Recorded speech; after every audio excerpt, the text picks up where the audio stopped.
Hello guys, this is Jay, Team Hopeless. This is the second part of my Gemini deck. I realized it got a little long last video and got cut short. But before I start, a lot of people were asking, or like one person asked, not a lot of people, but I have seen a lot of people ask why I didn't run Gemini Soldier.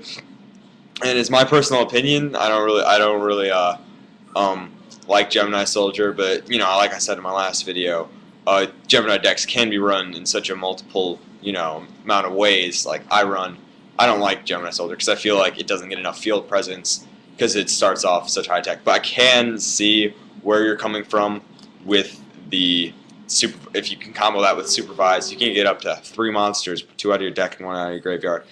But I do kind of want to respect everyone's as duelist, so I will actually try play testing in some Gemini Soldier and see how I like it. This is just a Yu-Gi-Oh! Is a game after all, and it is fun. And I do want to see what you take your guys' criticism, and constructive criticism. And if you guys see anything in this deck and you want to fix it or give me some hints, let me know in the comments. But yeah. So, spells and traps. 3 main ones. Supervised. This is actually the engine that runs the deck. It combos with every single Gemini monster. Chevalier, Blazewing, Valkyria. It combos with the Guilford, I believe. And it even combos with Power Tool Dragon, which is in the extra deck. So, it's just the best card. It gives them their effects. So you just go Chevalier, this, whatever. You know what the effects do. Next card, 3 Gemini Spark. Oh, shoot. 3 Gemini Spark. This card, it's a 2 for 2. You destroy one, then you draw one, which is awesome because this deck needs the draws. And also, if someone wants to build like a kind of Gemini deck and you're thinking about what to run, I kind of run this over bottomless because the whole destruction factor, you don't like when you're trying to decide what cards to put in. If you want like a deep prison in there, you don't need the deep prison or the bottomless because you got this in there instead, and this is just the amount of destruction you need. You don't need to smash the ground or anything like that. Next card, main card, Future Fusion. This card's main effect is the dumping. Got to dump the monsters in the graveyard, and then if it stays out for 2 turns, which very well does sometimes. Super Alloy Beast, which all Gemini monsters get their effects. That means you can just drop Blazewing, send it, or you can just get out Valkyria, instant 21 beat stick and destruction. Very, very good.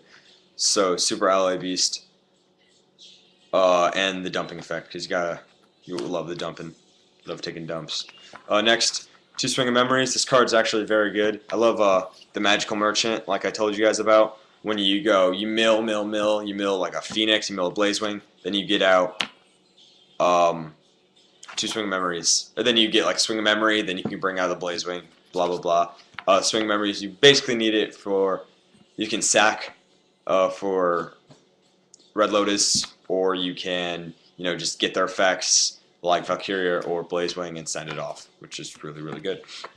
Next Foolish, just like one, it kind of sets up combos because if you don't have the right monster in the graveyard, it doesn't work. So you just got this in there, so you could drop your Phoenix when you got a, if you get this Chevalier and Supervised, which does happen kind of a lot, or not kind of a lot, but it is possible, and I have gotten it more than once. You instantly go for more, like, you do like 48 or something, or more than half of their life points. Then 1 Avarice is very necessary, and then just know that, after a while of just sending, milling, you run out of monsters, and you just need to get them back. Like, you basically get back, the Chevaliers and the Red Lotus, or the Synchros and stuff. 1 Dark Hole, just staple. Monster Reborn, staple.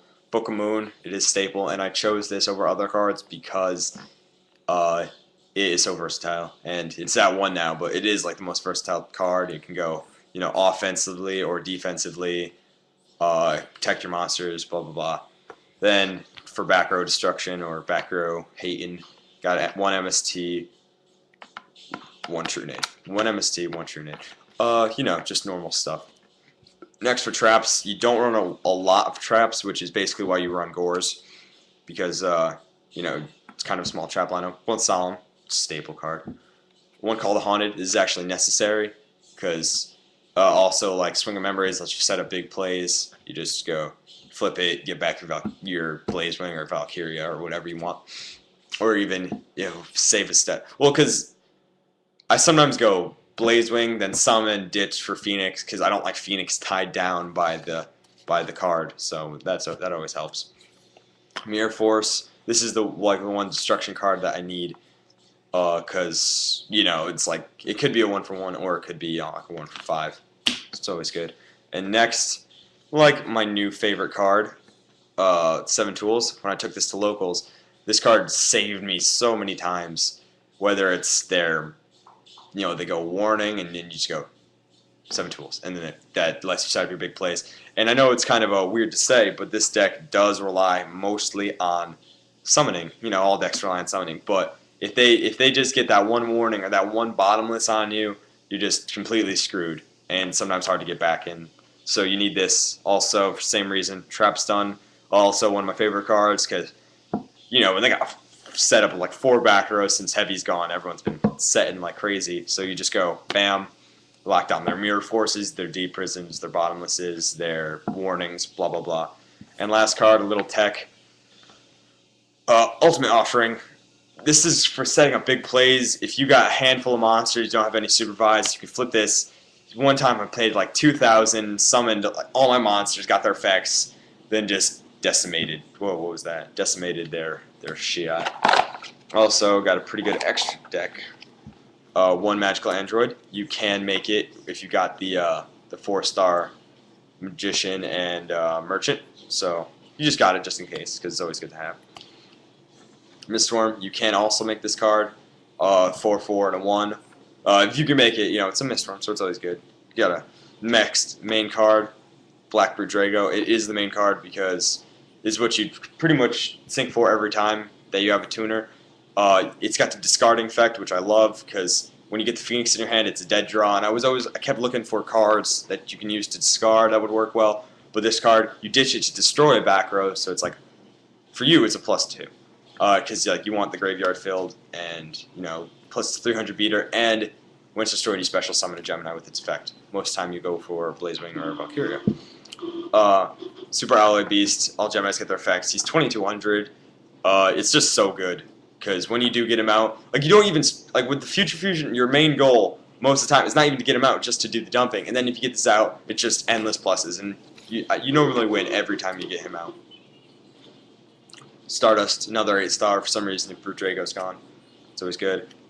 Red Dragon Archfiend, if Stardust is gone, or if you need a beat stick and Brute Drago is gone, you go for Archfiend.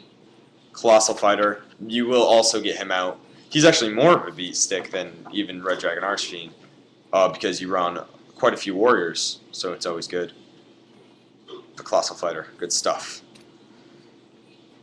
Scrap Archfiend is a 7. And, oh, shit, I forgot to tell you, I did make a change to this deck.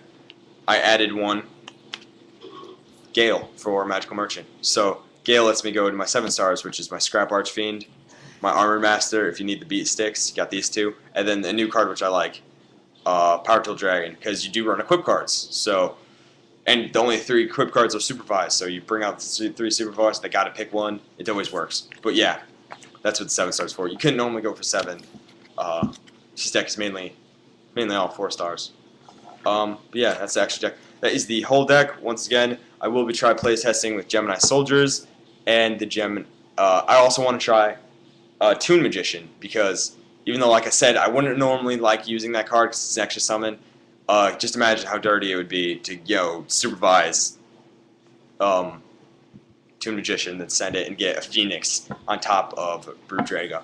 So, yeah, let me know what you think in the comments. If you have any more constructive criticism for the deck, I would love to hear it. Don't forget to rate and subscribe.